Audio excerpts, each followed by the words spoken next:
Hello, hello, hello. My name is Lauren. I'm the maker behind Vintage Knitting Party, and welcome back to another podcast episode. I am so happy to be back recording. I'm so sorry I've taken such a long break. I was really hoping to get a podcast episode out at the end of February to talk about everything that I'd been making during that month, but I got married a couple of days into March, and then we went on our honeymoon, and I just didn't even have reception the whole time that we were on our honeymoon, which was kind of amazing. And honestly, the last 6 weeks have just really gotten away from me. I had so many more last minute errands to run than I thought I would, but we just had the best time on our trip. It's so nice to be able to travel around and go on hikes and go and explore cute little towns. We had the best time. Our wedding was amazing. It went really smoothly. It was just a really fun day with all of our favorite people. Today, I'll tell you about what I'm wearing, actually. I'm wearing the Hetty cardigan by Andy Sutherland, who I think she published patterns under the name Untangling Knots. Unfortunately, she's no longer designing or selling patterns, which is really sad because she made a lot of really cool vintage inspired modern patterns. And I love this cardigan. I definitely think I'd like to make another one. There was a short sleeve and a long sleeve version, but I kind of used up all the yarn that I had and got to this awkward length. So I do think sometimes about unraveling this and just bringing it back a couple of inches so it's a cute little short sleeve cardigan. But I love this. I wear it all the time. I love a good mustardy, warm tone. I don't think today's episode is going to be too long, although I do love to ramble, so we'll see what happens. I have 2 things to talk about, only 2, because they're the only 2 things I've been knitting on, but both of them are fairly new, which is exciting, and both of them are almost finished, which is also extremely exciting. This is a pattern that I talked about in my 2023 knitting plans, and I'm really happy that I'm actually following through with some of those plans.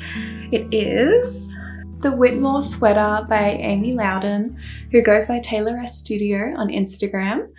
I have one entire sleeve knit, the whole body, all cast off and woven in nicely.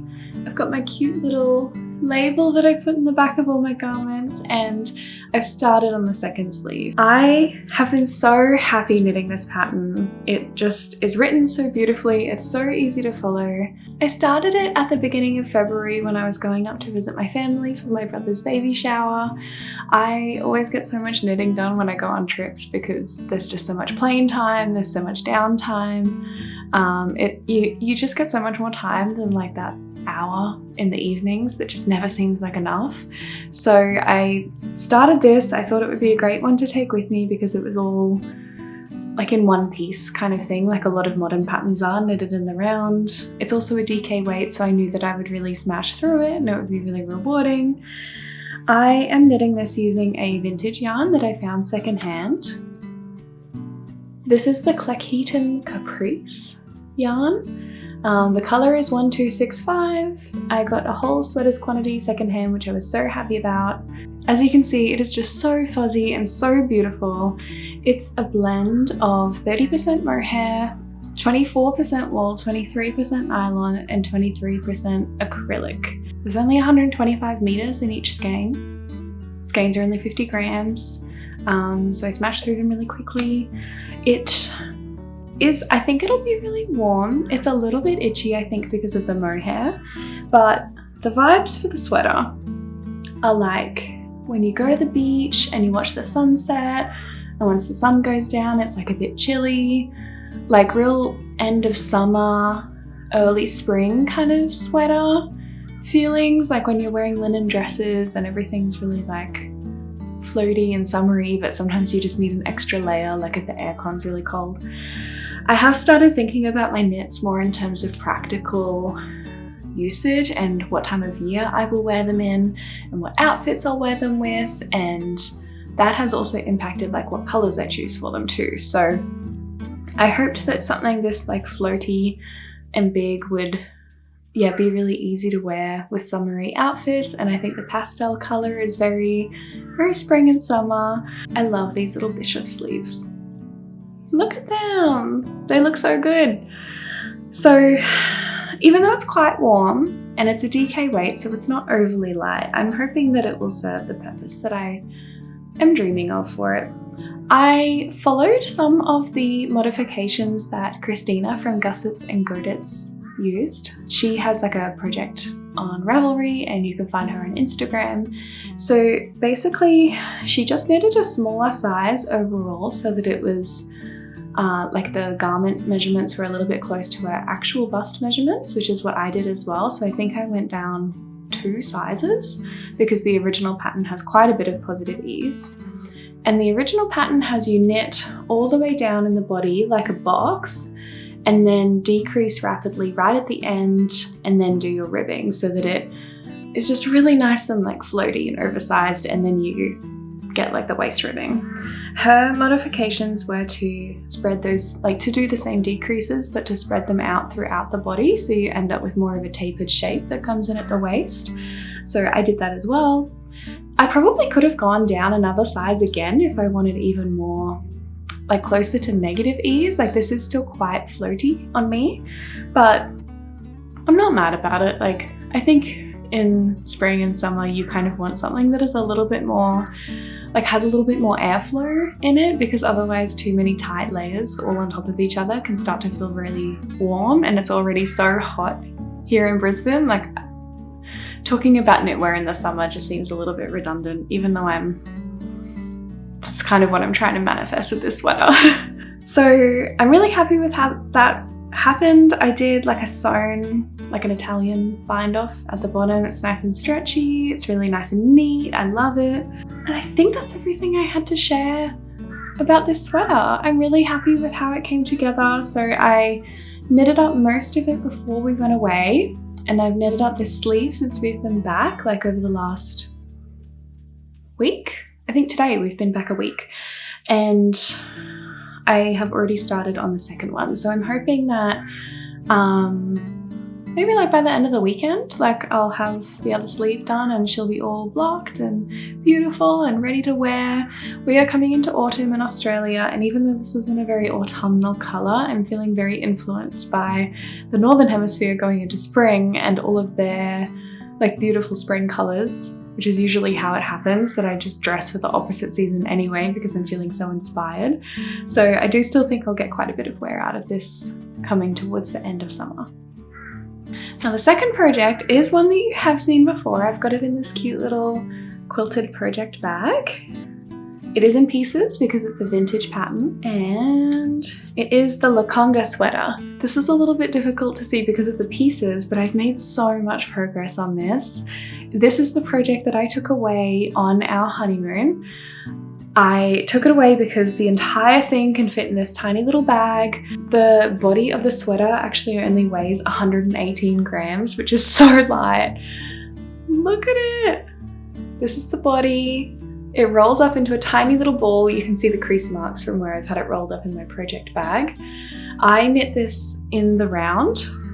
I did have a question, I think on my last podcast episode, about modifying things to knit in the round when it comes to, you know, decreases and things like that.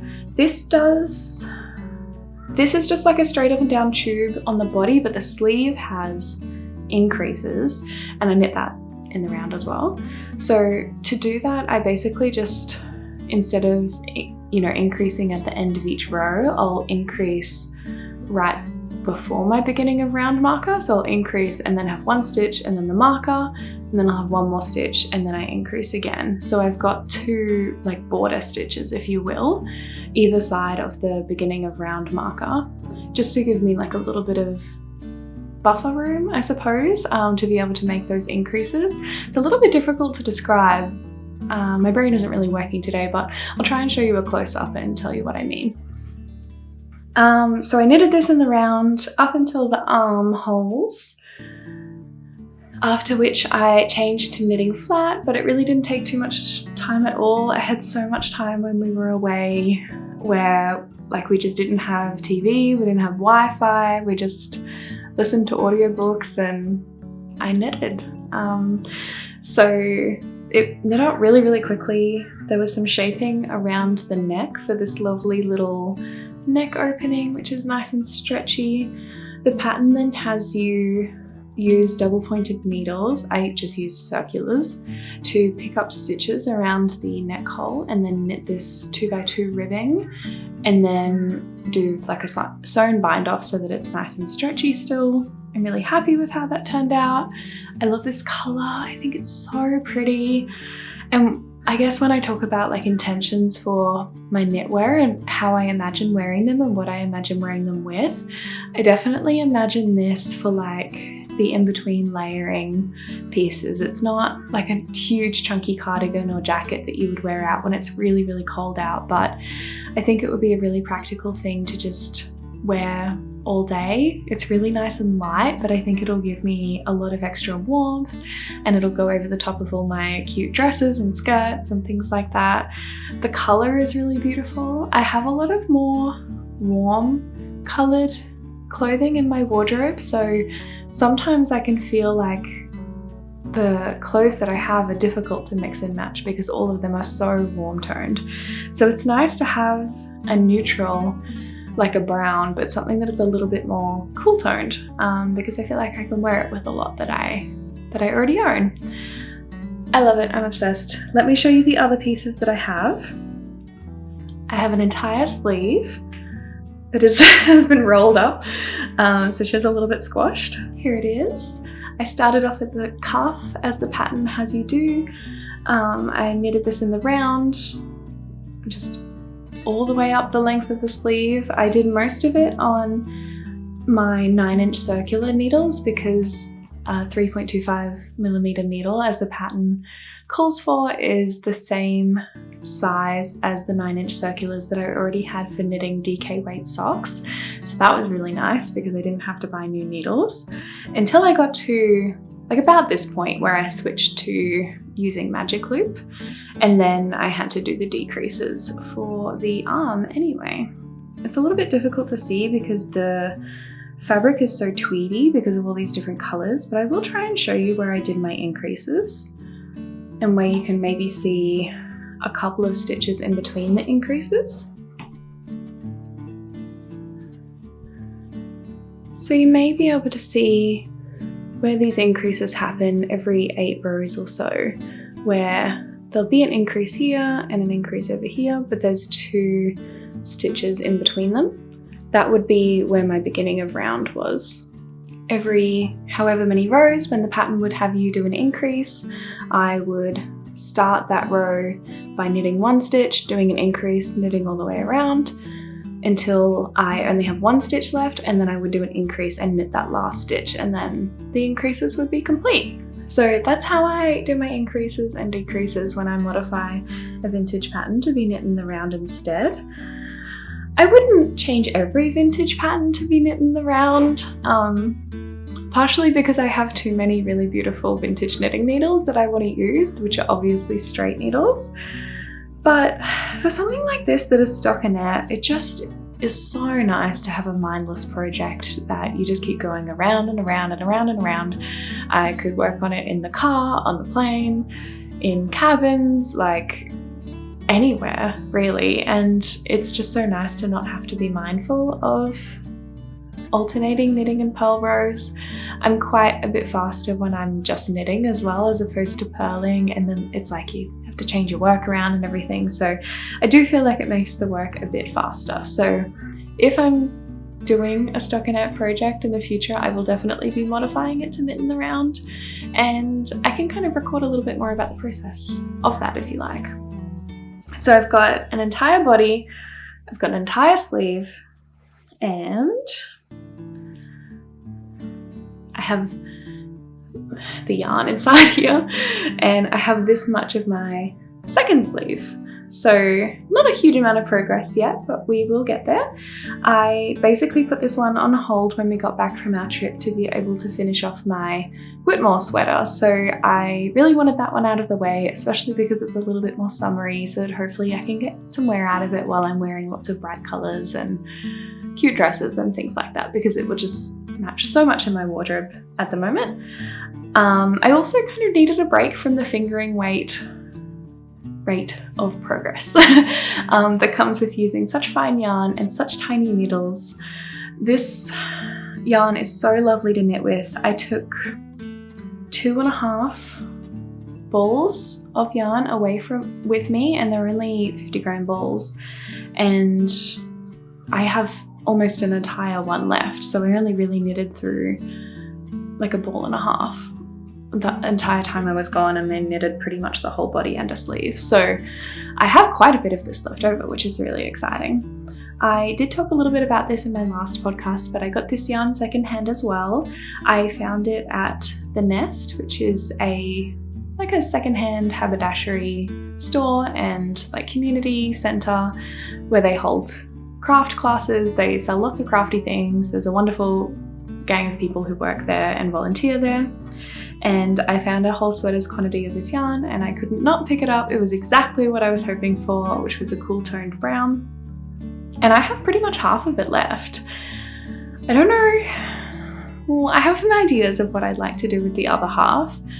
I am thinking of making the Mavis slinky, which is, to date, I think before talking about the Felina sweater, it was the most popular pattern in my store. Since sharing the Felina sweater, a lot of people have bought it, which is so exciting. I want to see all the sweaters knit up. Someone recently completed a Felina sweater. I saved it in like a highlight on my Instagram, so you can go and have a look at it. She knitted a beautiful blue color. Actually, let me find her Instagram handle so I can just share it with you.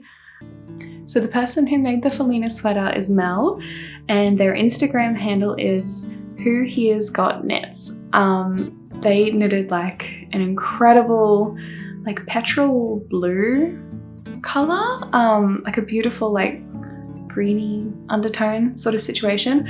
Oh, and I just saw that she's also knit the Whitmoor cardigan. Okay, so I'm really excited whenever anybody knits up a pattern that I've also knit. I'm like, I just want to geek out about it and talk about it. So please, if you end up knitting the Felina sweater, I want to see it. But other than that, the Mavis slinky has also been the most popular pattern that has been in my store, which is really exciting. And I would love one for myself. I don't think I ended up actually sharing the Mavis slinky in my 2023 plans, but I had meant to. It's definitely a pattern that I've wanted in my wardrobe. I have so many little like collared blouses and things that I think it would just be so cute with, and I have started loving vests. I never understood them in the past because I thought if you're cold, you should put on a more substantial layer, but it's actually the perfect little extra bit of warmth for the type of climate that I live in, where you don't need huge fluffy sweaters all of the time. So I'm really excited. I think this color would be really cute in a little vest, and I definitely have more than enough for it, and then maybe like a pair of bed socks or something. So I'm very, very happy that I have so much of this left. There's one more thing that I want to mention with this pattern. I was very confused, not too confused, but a little bit confused when I was knitting the sleeves, because the pattern doesn't have you create a very typical sleeve head that is kind of like an upside down U shape, you know, where you have the, like it's kind of a little bit straight, where you do like a couple of decreases rapidly, and then you might go up into a more of a diagonal, and then you round off the top. That's a typical sleeve head. It fits really neatly into an arm, thigh. It gives you a really nice shape, gives you lots of movement. It's really lovely. This pattern has you, it doesn't have that flat bit at the bottom. It just has you decrease diagonally. So if this were a flat piece of fabric, instead of having been knit in the round, there's a little bit of a flat bit at the top where the sleeve head is, but otherwise it would just come down like a triangle. There would be no gentle shape. And I was really intrigued by it. I had no idea what was happening, but when I tried it on, I realized that it really contributes to that like extra bit of ease, I suppose, in the top of the sleeve that you can see in the photo of the Conga pattern. When I was knitting it, I really wasn't sure if I would be able to achieve that, because I'd resized the pattern somewhat for my own, you know, arm measurements, and I didn't have too much ease, but it's difficult to describe, but I'll show you once I seam it all together, because I can't really put the sleeve on top of the cardigan that I'm wearing. It just, I don't know, there's wrinkles in the fabric basically, which I know is what you're usually trying to avoid when you're getting garments to fit you correctly, but I really like it. It just seems very like a bit casual almost. A bit masculine, maybe? Like having like a less fitted sleeve. It's difficult to describe. It just gives me the vibe of like a sweater that you would wear if you were a librarian, which is exactly what I want to achieve with my life. So that's a really interesting sleeve shape. I do have this pattern up for sale on my website, so if you are interested in also taking it on, I welcome all of your feedback, questions. I feel so much more confident helping people out with patterns that I have knit myself, so if that also gives you confidence, feel free to go ahead and give it a go. I would definitely recommend the pattern. So far it's beautiful. Just in case you are hoping to resize the pattern in the same way that I did, the pattern comes with a 34 and 36 inch bust measurement, which is already kind of helpful, like having two sizes, but I wanted a 38 inch bust measurement, and I realized in the pattern that they added an extra 8 stitches into the body of the sweater for every size per front and back. So I added a total of 16 stitches because I was knitting this in the round to take it up one size, and that has given me a measurement of 38 inches. I sort of go between 38 and 40 inches, and this isn't an overly fitted like negative ease type sweater, which is kind of why I chose it. So I've still got a little bit of space in there. It just fits really comfortably. It's not negative ease, it's not super billowy, it's just really nice and neutral. No ease. So if you are also looking to take this up a size, add 8 stitches per front and back to be able to take it up those extra 2 inches. A really easy way to remember this as well is that the tension that's recommended for the pattern will also be 7.5 or 8 stitches to the inch in width. And if you want to take it up 2 inches in total bust measurement, then you're going to need 2 lots of those 8 stitches. So it's going to be 16 stitches. I hope I explained that right. I feel like I just rambled for a while. I do have a whole video coming on resizing vintage patterns. It's just taken me a bit of time to be able to get everything together, and obviously I've been on leave and just totally offline and enjoying my life. So when I share the video about resizing vintage patterns, I have been thinking about the best way to go about it. Obviously there's not a one size fits all for all vintage patterns because they're all so different. Like they all have different lace patterns or cables, or you know, it's just stockinette, and sometimes they have negative ease, positive ease, mostly negative ease, but there's just not like a one size fits all kind of formula that you could plug your stitch count into and then get a new one. Most of it is just maths though. So what I'm actually going to do is take you through 4 different examples of different sweaters that I'm going to be resizing and taking you through the maths and how I work it out on each one of them. They're all slightly different. One's a stockinette like this, a couple are patterned, and then I also have a sleeve that I want to calculate and measure out for you as well, because obviously we can't just forget about sleeves. They also exist and they also need to be resized. So I'm hoping that by taking you through the maths a few times across a few different examples, I'll be able to share how easy it is to, you know, to just read through your pattern, have a look at it, think about how you want it to fit, and just take your time with that maths. It's really not that scary. But if you have any particular questions for that video, or you know, if there's anything in particular you really get stuck on, then just leave me a comment and I'll try to address it when I film the video. I think I just have one more thing that I'd like to share with you. So let me go get it. I'll be back. Now, I don't often go shopping for wool, so I don't often have acquisitions to share with you.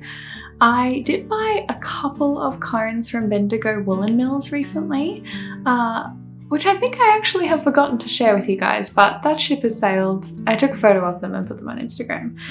I was really open to the idea of buying some yarn when we went to Tasmania, just because I think souvenir yarn is kind of like, I don't know, it's kind of exciting. I'd already thought about what projects I did and didn't want to cast on. I didn't come across any 3 or 4 ply yarn which would be suitable for vintage knitting, but I came across this yarn in a store called Knits, Needles and Wool, I believe, in Launceston. The brand of the wool is Knit One, Change One, or KOCO. It's completely recycled. It's 65% recycled wool and 35% mixed fibers. So it says that this yarn has been created from recycling clothing that would normally go into landfill. Upon purchasing the clothes, they are separated into fibers and then colors. 1 kilo of this yarn saves 1.2 kilos of clothing from landfill. There is no dyeing. So this beautiful color is completely a mix of fibers that has just been all like churned up together and created into a wool, which I just think is so beautiful. This lovely like teal foresty green color is a color that I've actually been really interested in knitting up a sweater in. I was originally hoping for a lighter weight vintage sweater, just because I have a few skirts which I think will look better with like a fitted little short sleeve number, but I just couldn't. I just love this. I just think it's so beautiful. So this is, I would say this is a little bit heavier than a DK weight. Going by the yardage and the like gauge that they have on the ball band, I would say it's more of a worsted weight, and I wasn't exactly sure what I wanted to knit with it, which very rarely happens to me. Like usually I have the luxury of taking a really long time to think about my patterns, to like make a little list in my phone of all of the dream yarns that I would like to come across, and if I don't come across them, then I go on and I buy them online. But I wasn't really sure what I wanted to make with this, which kind of filled me with fear. I was really worried about wasting the yarn and just making like an impulse purchase, so I didn't actually end up buying it the first time I saw it. And then the next day we were walking past again because we were staying close by and they had 20% off, and I could not buy it because it was 20% off. So I bought it, took it back to our hotel room, went for a big scroll through Ravelry, and I came across the Magnolia Bloom sweater by Camilla Vart. I believe her name might be. She's on Ravelry. I'll put all the links and everything in the description from everything that I've talked about. But the Magnolia Bloom sweater is just so beautiful. It actually kind of reminds me of the Whitmoor sweater in how feminine it is. It's got beautiful lace patterns. It's got bobbles. It's just absolutely stunning. I have seen a few other people knit it in like a dark green color and it looks so nice. I just am imagining it with corduroy skirts, long gathered skirts, linen trousers, pinafores, like over the top of dresses. I have a plaid skirt which I actually fixed up in a Make Do and Mend video recently that has this like dark green color in it that I just think would be so pretty together. And I'm really excited to make this up. This is going to be definitely a winter project. It's going to be really chunky, really warm. Obviously with quite a high wool content, it'll be quite insulating as well. So that'll be nice, but it will be very warm. So hopefully I still get plenty of wear out of it, even in Brisbane. But I have a few other projects that I want to cast on first. I just wanted to share it with you because I thought it was a really incredible brand. I'm really happy I bought it. It feels really nice. Like I would say it kind of feels more like cottony, maybe. Like it doesn't feel super soft, it doesn't feel super fluffy, but it doesn't feel very itchy either, which is really nice. It's it's a really interesting yarn. I'm really excited to get it caked up and to make a beautiful sweater. I'm hoping that it'll knit up really quickly as well, being a worsted weight. Actually, I don't think I've ever knit. This was meant to be a worsted weight pattern, but I knit it with DK and it worked out fine. So I think this will be the chunkiest yarn that I've ever worked with. Thank you so much for listening to my rambles. What I thought was going to be such a short video has actually turned out to be kind of a long one. So thank you for sticking with me. Thank you for having so much patience while I was on leave. It really means a lot to me to have balance in my life and to not only have balance with my existing full-time job, but with making as well. And it's been really nice to take a step away from the internet to think about what I want to be making as opposed to what I see everybody else making. And I guess just to like mix things up as well between modern and vintage patterns. Obviously vintage patterns are my one true love, but modern patterns are really easy to follow, and they've already got the sizing worked out, and there's a lot of things about them that are really straightforward as well. They're very popular, everyone has knit one, like you can go to a hashtag on Instagram. And like that's something that I've had a lot of joy indulging in with my Whitmoor sweater. It's been really fun to knit. The Conga sweater has been really fun to knit as well, and I'm really, really grateful to have them both in my wardrobe. Almost. Hopefully next time I have a few finished things to share with you actually. I think after this time away, and especially like not even having access to the internet, even if I wanted to be on Instagram, it has been kind of nice. Like my relationship with Instagram has really changed. I've definitely had a few times where I've gone and just like indulged in a bunch of reels and my brain feels like shit afterwards. I feel so exhausted, I feel so tired, I feel it's like the worst thing you can do as an introvert, to be exposed to all of these people all of the time. What I have been doing instead is going through my Instagram feed really slowly, and like every post from somebody that I follow, like I really look at the photos, I really look at the caption, I leave a comment, like I treat it like each one is like a friend writing a little note to me, because I feel so connected to so many people who I follow on Instagram and people who follow me. It's been really nice to come back and have so many messages and I don't know, like people to chat to. Like I love talking about knitting. It's like kind of my favorite thing at the moment, you know, and it's nice to make friends around that stuff. So I really want to treat Instagram like walking into a room full of friends as opposed to just looking in through the window and really not engaging. And that's been really lovely. That's been really, really nice.